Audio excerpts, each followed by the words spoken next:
Oh, I'll turn it over to you very quickly.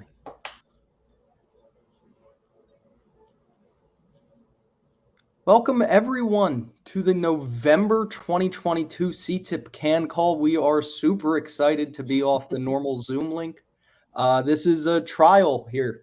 We were really excited. Dan was really excited about the Airmeet platform, and we wanted to give it a shot. So we've spent some time on the back end learning how to functionally operate this system, and are very excited to try it out, get feedback from all of you, and enhance connection across our network. And so that's really what we're here to do today.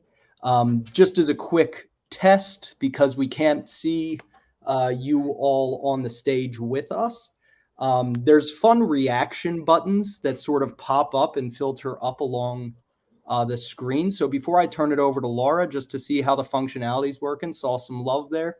Yeah. Yeah, If it's on the folks wanna bottom in the choose- middle. Yeah, so at the bottom in the middle, if folks want to choose their favorite reaction and just send one across, it looks like we're all here. Lots of love, sending it all back your way. I'll turn it over to Laura, our director of communications and outreach, who has done the bulk of the work to understand the back end of the Airmeet platform, to just explain a few things before we get started. But again, we're here to be flexible.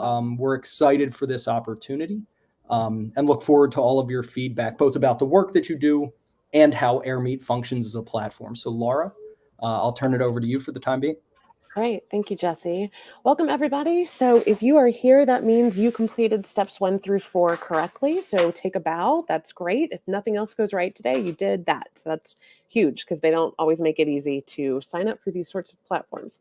So I dropped in the chat the link to the blog post that we posted last week that goes through all the different features, different instructions, but a few things I do want to call to everyone's attention. So basically, as you noticed, when you join an Airmeet event, you are first dropped into the social lounge, where we're always going to have tables set up. Sometimes they'll be based on geography, sometimes they'll be based on topics, sometimes they'll just be open.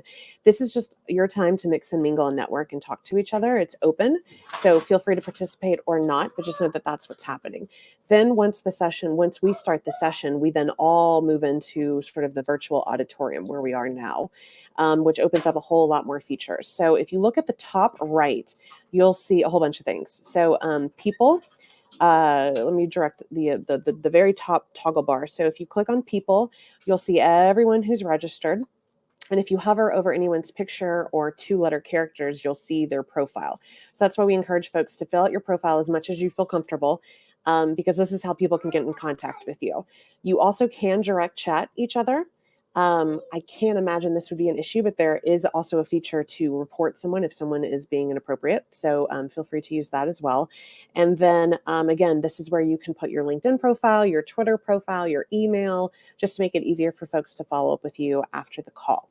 If you slide on over to messages, this is where you'll see direct messages sent to you. So this is not the general chat feed. I'll show you where that is here in a second. But messages is where folks are hitting you up one-on-one. Alerts. Actually, that's for me, not for you. That's where I can send the entire group alerts, letting folks know what's coming up, or, hey, we have a poll open, go check it out. Okay, so if you X out, and then you'll see across the top another toolbar, and it has 4 boxes. And when you hover over it, it says manage, then it'll say chat, then it'll say Q&A, polls, and breakout rooms. So let's just go through these really quickly. So you can raise your hand to ask questions. You can also raise your hand to join the stage and become a speaker, share screen, etc. In the chat. So that is sort of like the main group chat where everyone can see the messages. You can also strike an emoji on something that you like, or copy paste them. You can hover again over the person who said it and then contact them directly. So that's really nice. It's very easy to keep in touch. Then if you go over to the Q&A, this is where you can drop questions to the group. You'll see at the top, you can, view. So there's a view all, you can view the answered questions, unanswered, and then you can also filter for your questions. And if you scroll over, you'll see things that have been upvoted, and then you can also sort of change the format if you want to see the newest comments, or if you want to see the oldest Q&A. And then we have a poll section. So let's throw out a poll real quick. Let's see. What platform?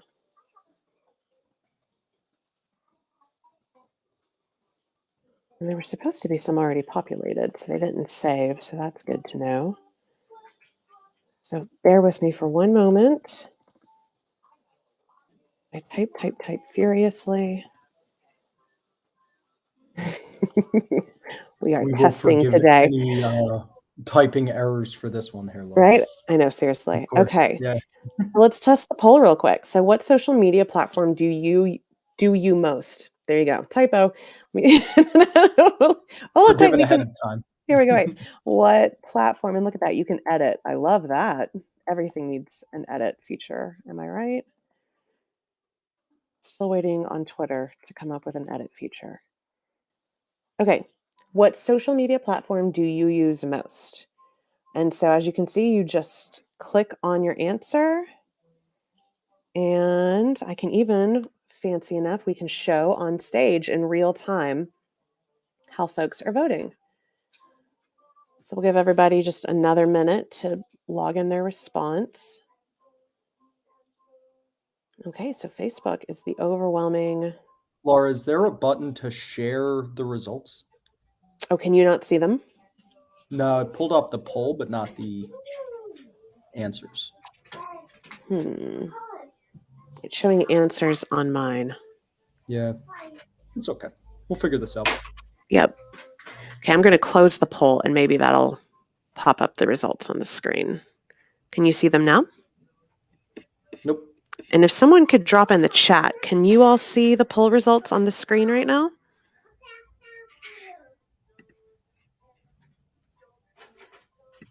Okay. David is saying he can see it. So Jesse, that might be because you're a speaker. So we will add that as something to check out on our end. But the folks in the audience can see it. Okay. For those of you who can, we will, if you want to pull down the poll, we'll keep working the kinks. Yeah, totally. So basically, the results for anyone who can't see it: Facebook about 35%. That was number one, followed by Instagram at about 20, TikTok at about 17, Twitter at 14, and LinkedIn at 14%. So there you go.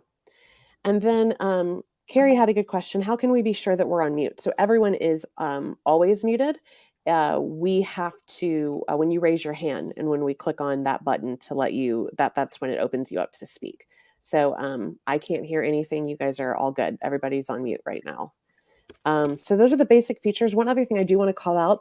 So you can see along the bottom, it looks very much like Zoom, where you can switch the viewpoints. So if you want to see the full stage or if you'd rather see the speakers, you can turn off your video, you can mute yourself. But again, we can't see or hear any of you all right now. That's just where it is. Share screen is also at the bottom. As Jesse already mentioned, there's an emoji area. And then if you keep scrolling all the way over, you will see at the very bottom right corner, you will see a purple circle with a question mark. If you click on that, that will take you to 24/7 Airmeet support for any issues that you're encountering. And it will actually be a human being that hops on real quick. It doesn't take that long. So they're very responsive. But again, feel free to hit me up in the chat on anything that you're running into, and I'd be happy to walk you through it. But yeah, Jesse, I'll turn it back to you. Thanks, Laura. Yeah, of course. I am still seeing the same poll on the screen, and I no longer do. Thank you all for for your responsiveness and everything, and again for helping us continue to learn this platform. Definitely have fun in the chat, communicate and connect with one another. Laura, to show the effectiveness of being able to pull up speakers to the stage, if we could bring Jen and Michael up for right after my quick little second introduction, I guess we can call it. But again, this is an exploratory and largely connecting CTIPP can call. But we do have a wonderful policy update that Jen and one of our excellent interns, Michael, will present momentarily. But first, I just want to say a couple things beyond just welcoming folks in before I turn it over to Jen and Michael. The first is that obviously the holiday seasons are coming up, and for many of us, these are wonderful and happy times. But we also recognize that for many of us, holidays can be a painful time. And we just want to encourage folks to take care of themselves. It really can be difficult for any number of reasons. And we are curious if there are ways that folks have acknowledged this in their communities or in your organizations. We were just curious as we were talking as a team, sort of what strategies folks use to acknowledge that sort of difference. And because again, for some people, it's a very happy time. For others, it can be a painful time. And so it was just a question that came up for us, but we also just wanted to acknowledge that truth and make sure that folks felt seen in that respect. And we are with you regardless of which side of the spectrum you may fall on.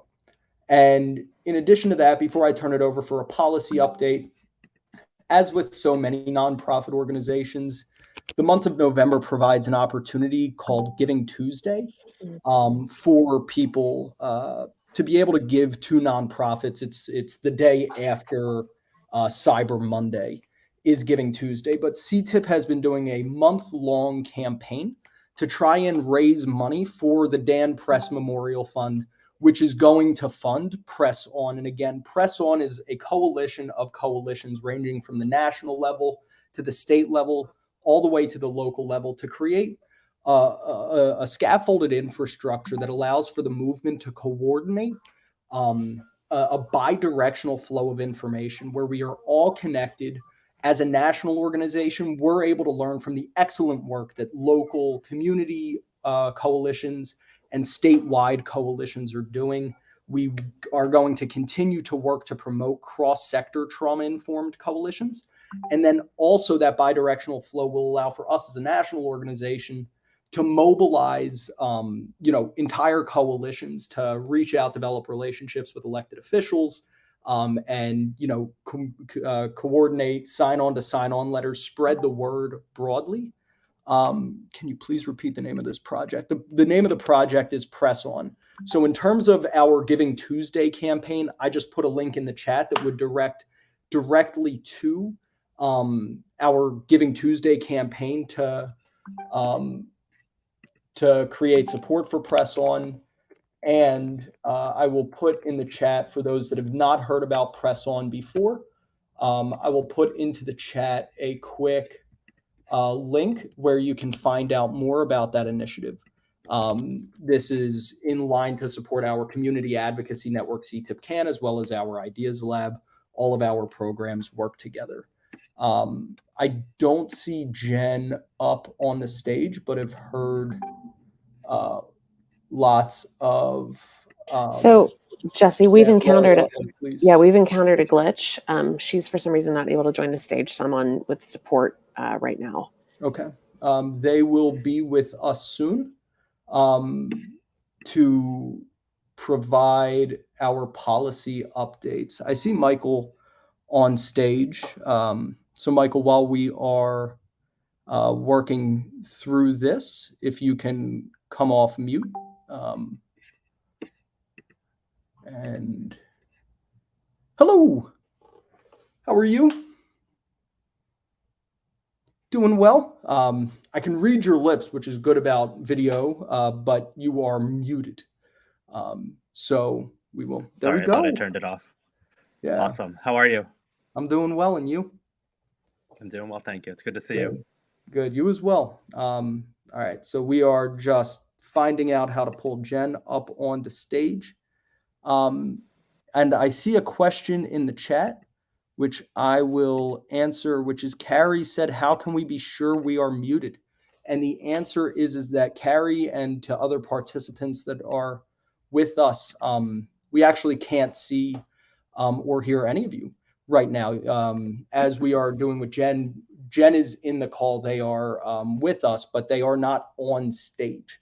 And so there's a difference between being a participant, being able to view the stage, and trying to, or actually being able to communicate with the rest of the audience.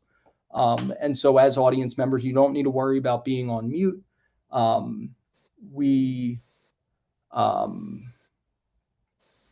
Yeah, you don't have to worry about being on mute.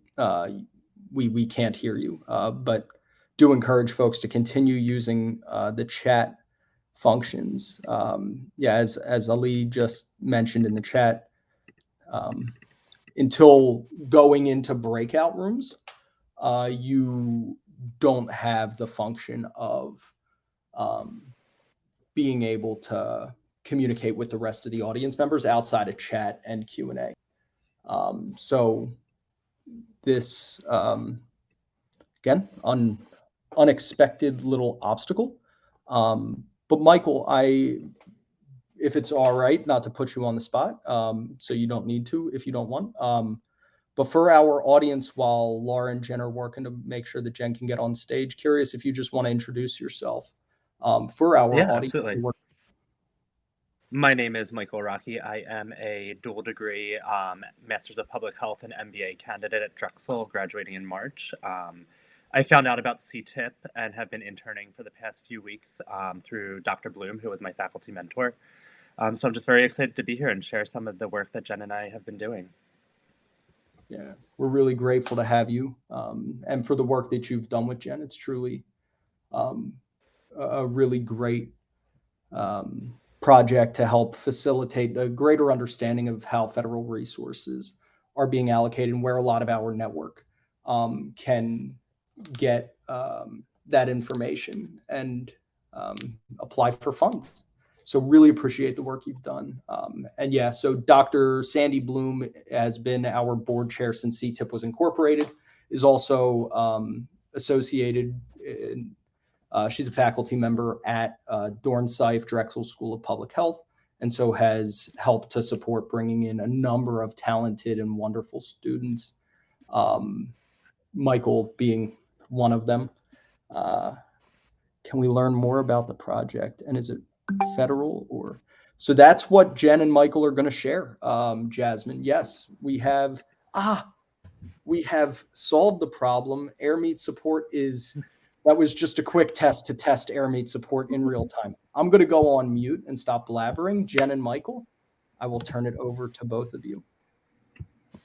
It was a quick test to test my coping skills, my ability to weather adversity and unexpected stress. But thank you, Laura and Jesse, and excited to be with you all here again this month. For our policy updates, we're going to start with what may be front of everyone's mind is just debriefing the midterm elections. Then I'm going to talk about an opportunity to really for you all to set the stage for what the next Congress and congressional session is going to look like through a new call to action. And then I'm going to invite Michael to share a little bit more about what they just previewed around accessing grant money that the federal government is making available to address trauma. So let me start with just sharing my screen here.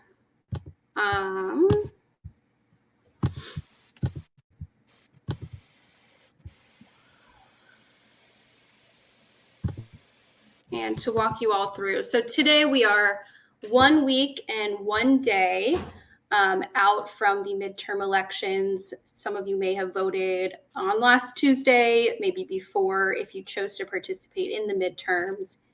But a number of the races have not been called yet. So we do not yet know with 100% certainty who will control the U.S. House of Representatives. It has become clear recently that Democrats will remain in control of the Senate. But there is a runoff in Georgia, meaning in Georgia, the policy is you have to have over 50% of the vote in order to win. Because there were 3 candidates, none of the candidates got more than 50% of the vote. So they will do another vote on December 6th. And that will decide if the Democrat wins. Democrats will have 51 votes in the Senate. If the Democrat loses, it will be tied again at 50-50 with Vice President Kamala Harris being the deciding vote, giving Democrats maintaining their current proportion and their current control. In the House, there was a general consensus that Republicans were expected to take a vast majority of the seats that were in question. while the House has not been called yet, there are a number of really close races where they are still tallying the results. The leading estimates suggest that Republicans will take control of the House with a very slim majority. And so it is looking like there will be split control of Congress, meaning that Democrats will control the Senate, Republicans will control the House. When a party controls a chamber of Congress, that means they get to decide which items come to the floor for a vote, which pieces of legislation move through committee. They decide the chairs of the committee. They get a majority vote in committee. And so they really control the agenda, the pace that policy moves, and all of those things. And so when you have split control, especially as we're leading into, in 2 years, we'll have a presidential election, what you may see is Republicans want to make Democrats look bad. Democrats want to make Republicans look bad. They're going to really struggle to come to compromises between chambers. There's usually an increase in challenges to cut deals. And so we may see fewer sweeping packages. We saw the American Rescue Plan Act in the last Congress, the Bipartisan Safer Communities Act. We may see fewer of those sweeping packages, and we will hopefully see that must-pass legislation like the appropriations bills to fund the government, the National Defense Authorization Act, the Farm Bill. We're likely to see those continue to pass. Those are the must-pass bills, but we may even see some delays on even those essential bills. The good news for us is that the legislation that CTIPP is focused on and moving, and the people we're talking to and the support that we're getting comes from across the aisle, across the political spectrum. And so regardless of who controls each chamber, we have an issue that can move. The issue of addressing trauma, creating resilient communities, healing people. This is something we can move forward. And our job is the same. We're just going to educate, and continue to uplift our legislation. We may have fewer packages to try and stick our priorities into, but we can still move them with some must-pass legislation. And we're really going to be focused on continuing that work to educate and advocate on some of our same priorities. In January 3rd, Congress will start a new congressional session. So every 2 years, there's a new Congress. This is going to be the 118th Congress. And leadership during this time between now and January, and then in the beginning of January, really comes together to set its priorities on which issues they're going to really try and push very quickly, which issues they're not going to prioritize. So this is a really important time for CTIPP and you all and people who care about that we are choosing ourselves, that we are really educating them at this important moment and urging them to prioritize taking on trauma. And so what we want to do is organize everyone by state, and we want to put together the same letter, which you see on your screen here. It's this simple one-page letter that very clearly lays out how important it is to take on trauma. And we are going to put them together by state and send them to each delegation. So if you are in Pennsylvania, we're going to get as many advocates from Pennsylvania as possible to sign this letter, and we are going to send it to Senator Casey, and we're going to send it to Senator Fetterman, and then we're going to send it to the House delegation in Pennsylvania, and really just demonstrate to them that there's a unique support in their state. And so our hope, and I will put in the chat a link that went live today where you can sign on to this letter. Our hope is that as many people as possible in each state can sign, so we can show up and send this. I can send this letter to the representative and say, look, there are 65 people in your state who want you to take this on and want you to take these actions. And so we sent that around in an email, and I will send the link in the chat in just a moment. We're hoping that you will join this letter and also share it with friends, family, neighbors, people in your coalition, so we can get a really good showing. And then we did add bullet notes to the letters of first steps. We want to be specific wherever we can. So we said, here are some first steps you can take. One is investing in existing and new state and local coalitions that unite to address trauma. We want them to incentivize training on the science of trauma for all government employees who work on the front lines with our children and our families. We want to encourage schools, healthcare systems, and other systems to adopt policies and practices that are trauma responsive. And we want them to meet with their constituents to discuss our personal experience with trauma and our work to address trauma. So we're hoping that you all will join this letter and pass it along to friends as well. So that is what's going on the federal level. Let me take just a second here to put that in the chat. And then we'll transition over to Jen already put it in the chat, and it's pinned to the top. Yeah, already in the chat, and it's pinned to the top of the chat as well. Fantastic. Great. All right. Well, you all have already met Michael, but Michael Rocky has been a fantastic partner and colleague. He is an MBA and PhD candidate at Drexel University in Philadelphia. He'll be with us until March 2023. And I will pass it over to you, Michael, to talk through the project that you just launched. Thanks, Jen. Good afternoon, and thank you for inviting me to share our work researching available federal funding for the trauma-informed movement. CTIPP and its community advocates have been working to get new funding for the trauma-informed movement, but we also know that the federal government has existing funding and grants that may be able to be leveraged. So we wanted to know if these existing grants could be utilized by you or your state and local governments to assist with this work.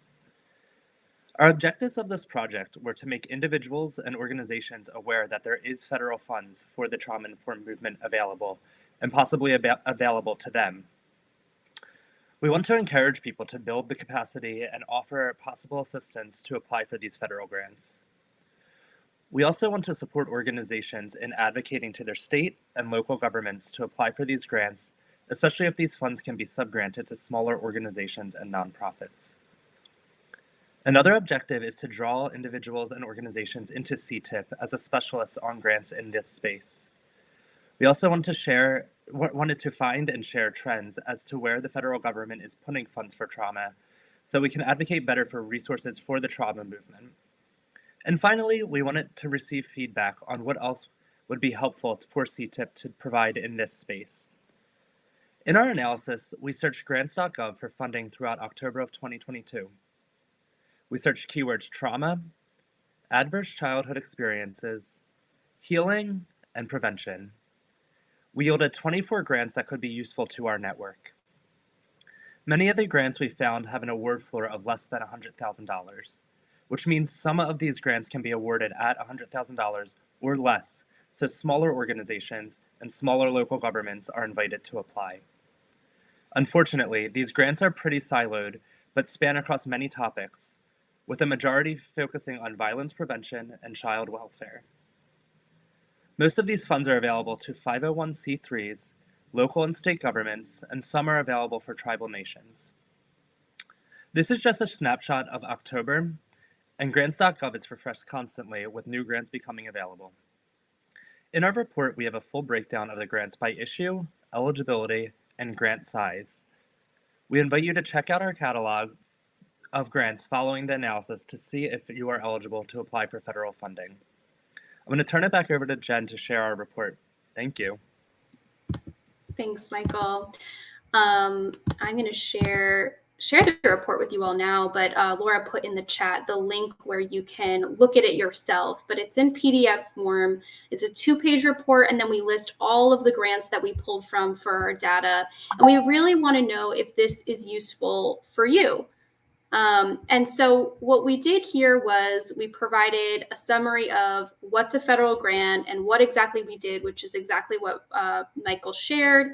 We found, of course, that many of the grants are on the smaller side, which was encouraging because we know that this trauma work, it costs money. And we know that a lot of times it's done by smaller community-based organizations, smaller cities and towns, really getting that local approach to trauma-informed care.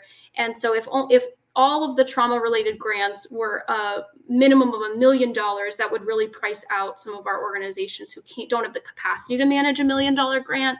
So the good news is some of them can be as small as $100,000 to support those smaller local efforts, but a lot of them are larger as well. A lot are available to those nonprofits like folks in our network. This is the visualization of that data. So you can see there's grants in the housing space, there's grants in the mental health and treatment space. And then, as Michael mentioned, a lot of them are in the child welfare and violence prevention spaces. And this is only grants that were available in October.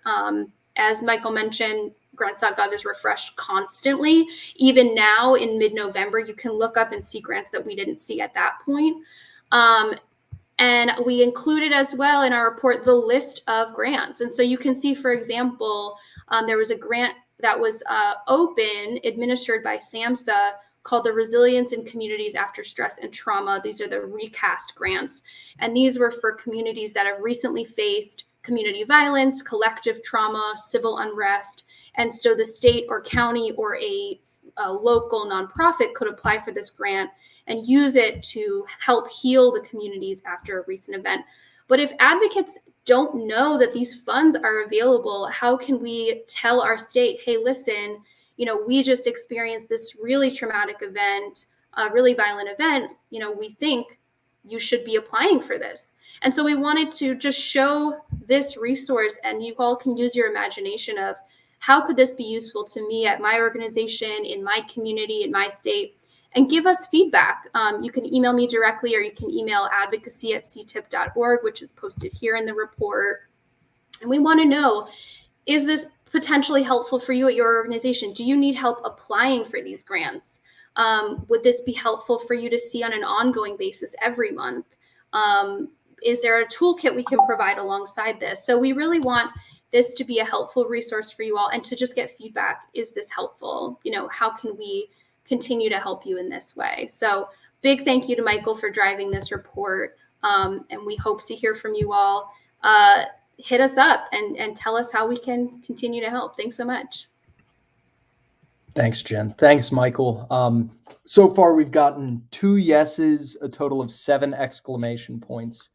And so really glad to hear that. Please, as you continue to look through, let us know, right? We are a small staff with only so many resources. And so understanding your needs, the needs of our network, we really want to co-construct the trauma-informed movement together, right? We want to share in the development of the community-led, trauma-informed, prevention-oriented, resilience-focused, and healing-centered movement together.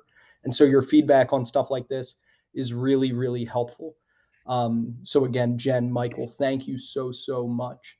We are going to now head into breakout rooms where you all can connect with one another. Just to note, for now, they will be randomized breakout rooms. We tried to orient and structure the breakout rooms ahead of time, and for several reasons, it was best to keep them randomized.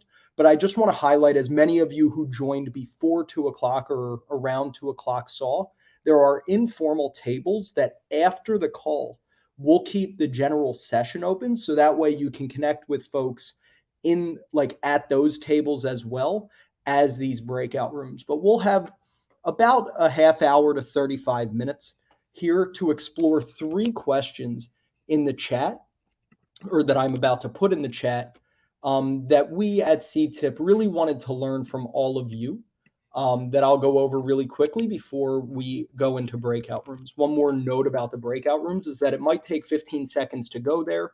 It may take about 15 seconds to come back. The platform just has to load the breakout room. So just if that happens to you, you're not doing anything wrong. That's right. And it should show actually a countdown screen. So Awesome. Just know that, yeah. So thank you. So the 3 sets of questions that we wanted to ask, and then I'll turn it back over to Laura to send into the breakout rooms. What lessons have you learned thus far, and what is your proudest accomplishment? That is a broad question, very intentionally. And so, you can take that in any direction you would like to.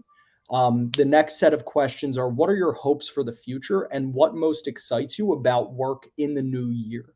And so that's a little bit more focused. And then last, but certainly not least, what does CTIP provide that's most helpful to you? And what should CTIP do more of? We heard some of, loving that report that Jen and Michael just presented on. And really quickly, last thing before we go into our breakout rooms here, just want to share our community agreements for CTIP CAN. So that way we are ensuring that we are creating and co-creating safe spaces and brave spaces for everyone to participate. And so we just want for everyone to participate and understand that also folks have a right to pass. Respect is fairly shown for different perspectives. We're coming in from all over the country. And so it's important to make sure that we leave airspace and are considerate and compassionate for everybody that comes to us from different perspectives. Airspace is fairly shared. Confidentiality has been preserved and question sensitivity is preserved. Want to keep side conversations to a minimum. Respect is demonstrated for everybody in the group as well as group process as a whole. And just recognize that if you need to step away to take care of yourself, at any time, you are more than welcome to do so. Take care of you. And yes, Barbara, you will be unmuted when you get to the breakout rooms and able to share your screen and see each other. You may have to press unmute and share video, but you will be able to discuss in the breakout rooms. And so with that, the questions are in the chat. I'll turn it over to Laura to facilitate breakouts. Yeah, I just want to piggyback on that. So it's very similar to Zoom when you and you can see the buttons now, but you'll definitely see them in the breakout room. At the bottom in the middle, you'll still be able to turn on and off your video, mute yourself, share screen. There's even a chat for your particular breakout room that only the breakout room sees. But we're keeping them small. There's a max of 7 people per breakout room, and so chat shouldn't be needed. But obviously, play with it and try it out. Jesse, we also have a hand raised from Craig McEwen. So I'd like to click that and see what happens before we do breakouts. Is that okay? We'll give it a shot here. Okay. All right, Craig, we're coming to you next. Let's see what happens. And just as Craig's being pulled on the stage, if groups can nominate or have one person to report back out to us in the full group after we close out the breakout sessions around 3:10, 3:15, that would be wonderful. And so just as you're in your breakout rooms, talking about these questions and connecting broadly, if there's one person in each group that is willing to sort of present at a very high level, just 1 or 2 minutes about some of the original or some of the forethoughts that are coming out of the group, that would be great. And then if anything isn't brought up and you want to discuss with us, again, there's an opportunity after this call. And we are always available to talk during our chat and choose as well as via email. And so feel free to reach out anytime. That's right. And then in addition to the countdown going into the breakout room, I believe there's a countdown going back into this general session. So you don't be surprised to see either. And Craig, I clicked on your hand raised and nothing happened. So if you have a question, hit me up in the chat and I will help you out. It's okay. I'm going to start the breakout rooms and see you on the other side, hopefully. See you all soon. Enjoy.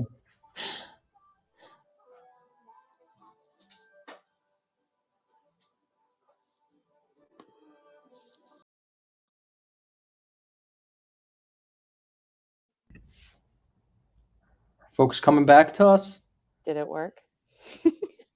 All right, Michael's there. We can't see you. So if using reactions, we got a thumbs up. Yeah, good time in the breakout rooms. We're here. Okay, wonderful, good. Wonderful. Lovely. Really is an overwhelming number of just reactions to watch float up. And again, sending all the love back your way. We're excited to hear about how the breakout rooms went. Obviously, it is very, very, very difficult to take a half hour's worth of conversations and condense it into just a couple minutes of a report out. But curious to know how folks are feeling.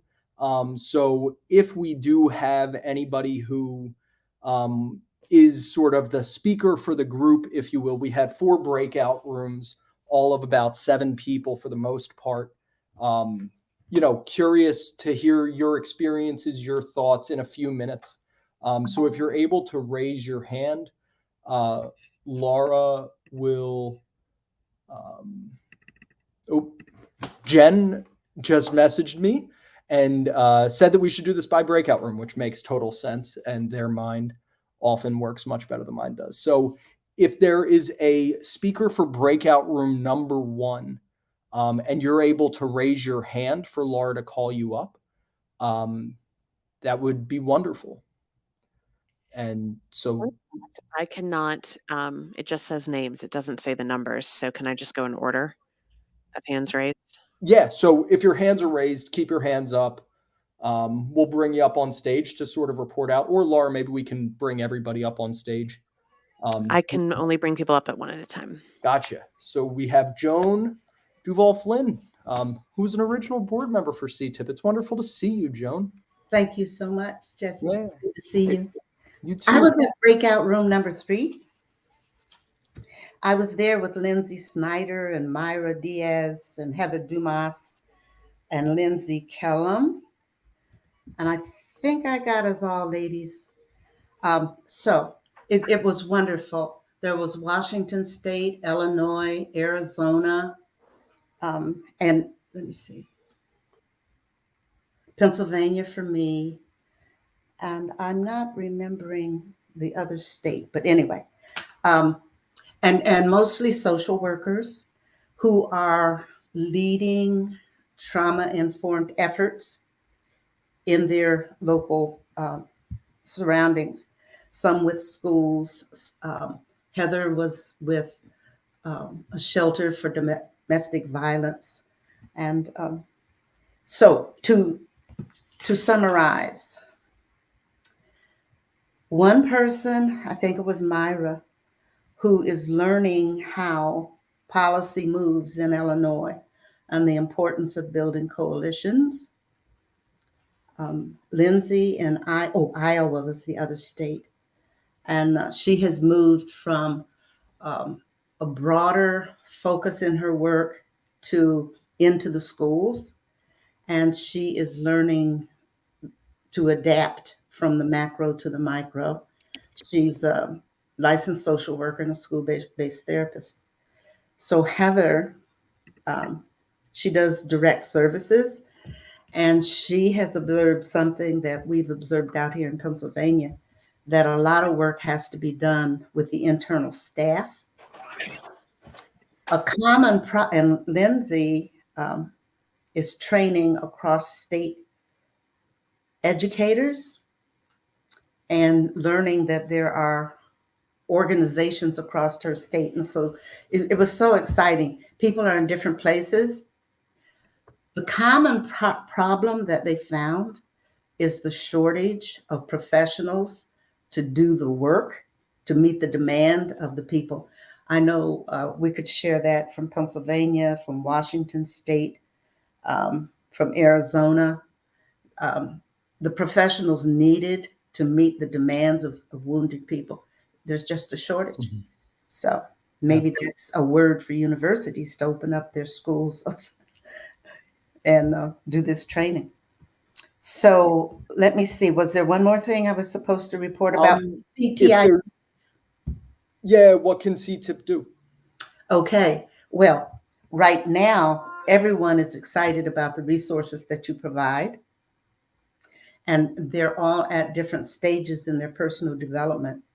And there is interest in Press On and people who are signing up for Press On.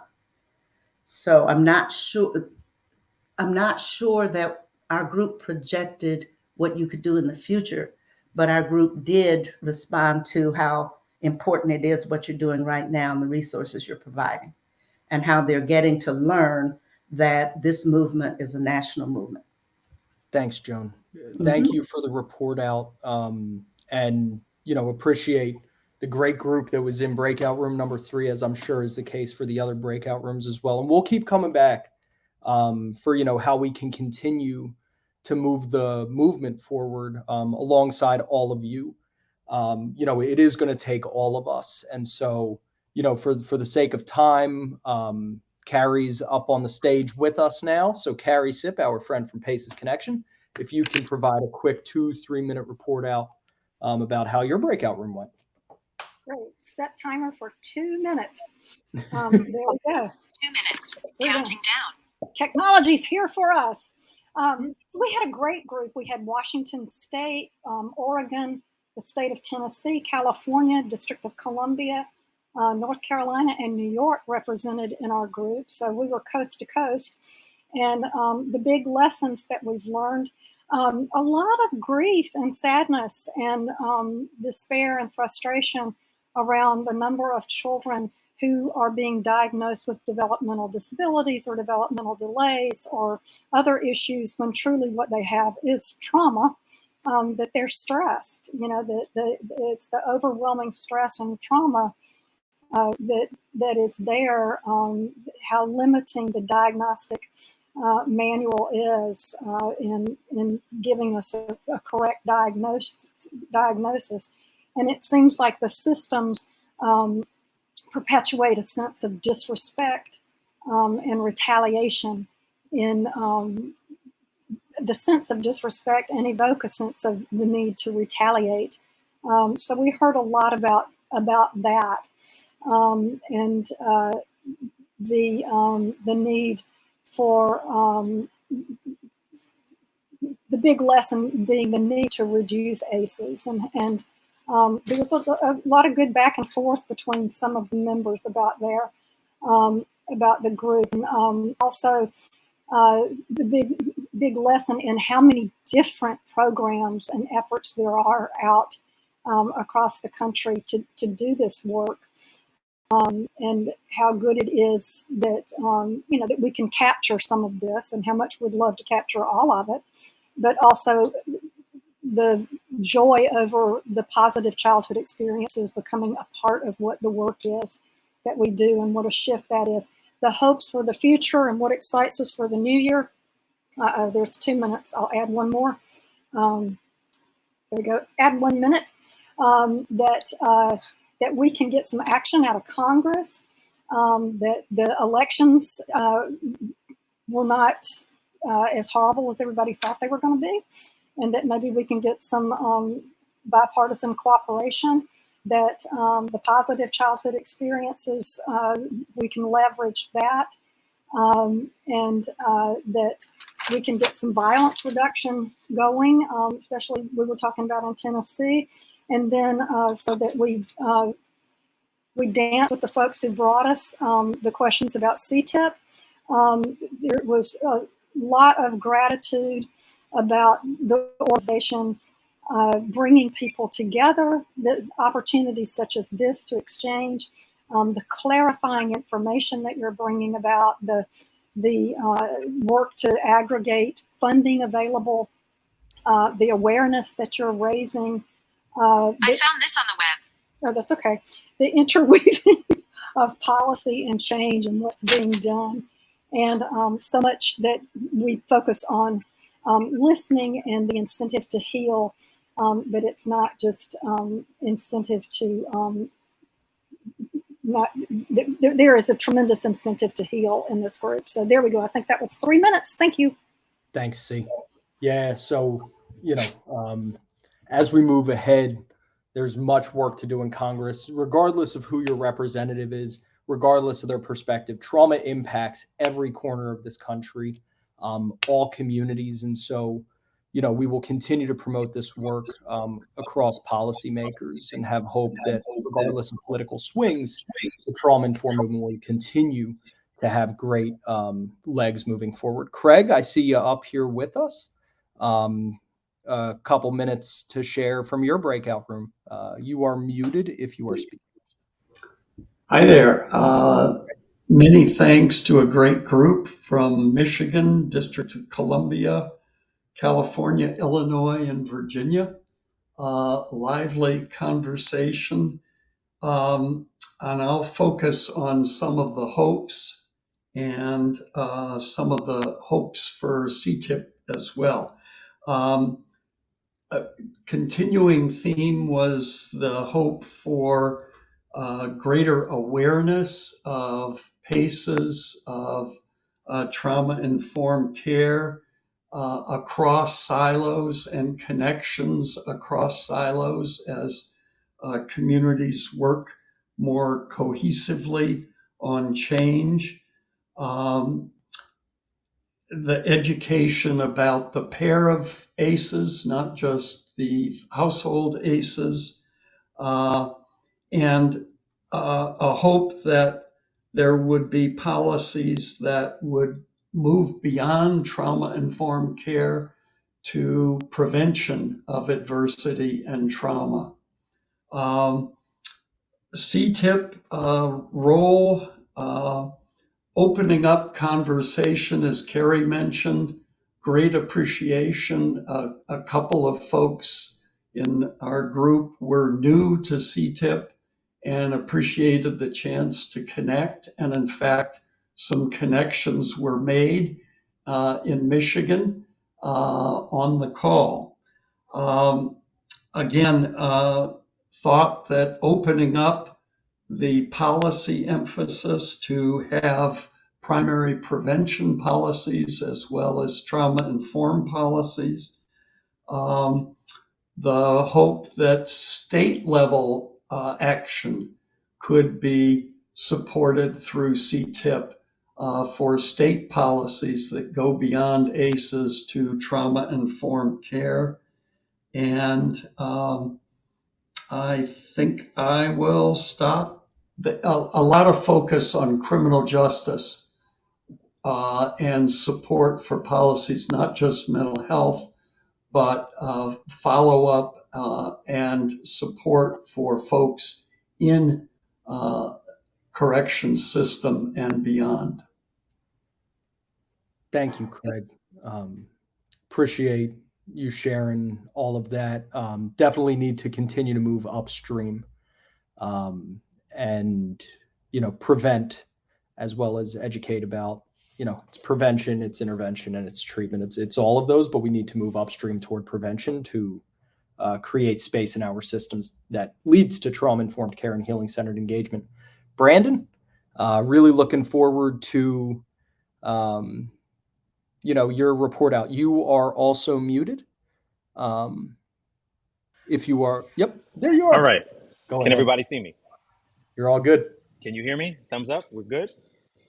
All right. So in my group, I had, I believe, New York, Baltimore, Philadelphia, and also some individuals whom I couldn't figure out where they were coming from. But I will say this, as it relates to CTIPP, people love Jesse. So let's just start with the most important things. Those are the things that were more important. But also they talked about the fact that they love the policy awareness, as well as that it's sort of new and it helps make connections to kind of what they're doing. So it's almost like CTIPP does the necessary work that some other organizations that they just can't do. Right. So some of us, we want to do this trauma sensitive work, but we can't really have the policy lens, if that makes sense. As it relates to achievements, it was vast. Right. So some people said that some of it is about following their gut. Some people were happy because they have training courses and certification programs. And one person in our group talked about that we actually have a curriculum talking about trauma sensitivity for children and parents. Right. What is all of this work doing? It's creating trauma ambassadors. It's creating trauma champions. It's allowing for program expansion in certain cities. And then when it got to the learning, some people said that they understand that this is a long game and that it's complicated. Someone in the group actually gave something very interesting. He said that it's really around awareness, knowledge, and application. Right. So if they had to break it into 3 parts, people said that this work is challenging, but more importantly, when you have a community that's helping in the planning, there's a lot more fulfillment and it goes better. So that concludes my group. Thank you so much, Brandon. Thank you, everyone, for participating in the breakout rooms, connecting. It seems like there was some wonderful connection that took place in every room. We look forward to doing so much more of this. The one thing that I will say before we're going to put up at least one poll. Laura, let's try 1 or 2 more polls. And then we will open up that space for those that want to stick around to connect on those informal tables that you would have seen at the beginning if you were here. Last thing that I'll say is, look, we appreciate the love. I appreciate the love from all of you. Just know that we feel the same way, right? The work that we do to help promote the trauma-informed movement wouldn't be possible, wouldn't be meaningful if there weren't groups that were doing work at the state level at the community level, in the grassroots, developing those relationships that lead to healing over time. We know that healing takes place in the context of healthy relationships over time. And so the work that you all do all over the country to promote this work in people's day-to-day lives, that direct service, is so, so critical. And we are so happy to be a part of your work as we continue to build this movement. And so please just know that as we continue to move forward, we have wonderful relationships with so many organizations at all levels. We look forward to continuing to nurture and cultivate and grow those relationships with all of you. And together, we know that we can build a very strong movement that will transform systems over the course of generations and for the future ahead. And so just wanted to say that note of appreciation. Laura, if you want to post one more poll about how Airmeet worked. So I have, but they're not showing up. They say that they're published, but they're not showing up anywhere. So that will be another item to discuss with Airmeet. Yeah, that laugh emoji, one of those, if you don't laugh, you'll cry sort of situations. Right. But know that there was a lot of work that went into this, and given all of the complexities to the platform, I think it went pretty well. So we'll figure out the polls for next time. If folks, again, want to stick around, we will close this room and you'll go into an informal room where there will be tables that you can select. I think that right now we have it geographically laid out. So we have a Northeast, South, Midwest, and West table, but folks can bounce around based on, who's around, where you would want to go, but we'll keep that open for a little bit to hopefully continue to bring about connection. Appreciate all of you. Look forward to next month's call, where we will have someone from the Biden administration to present on some incredible work taking place in the administration on a rebuild from COVID. And looking forward to that and many, many more opportunities to get to know you all better, as well as to continue to connect the movement. So until then, take care, and we'll see you all very, very soon.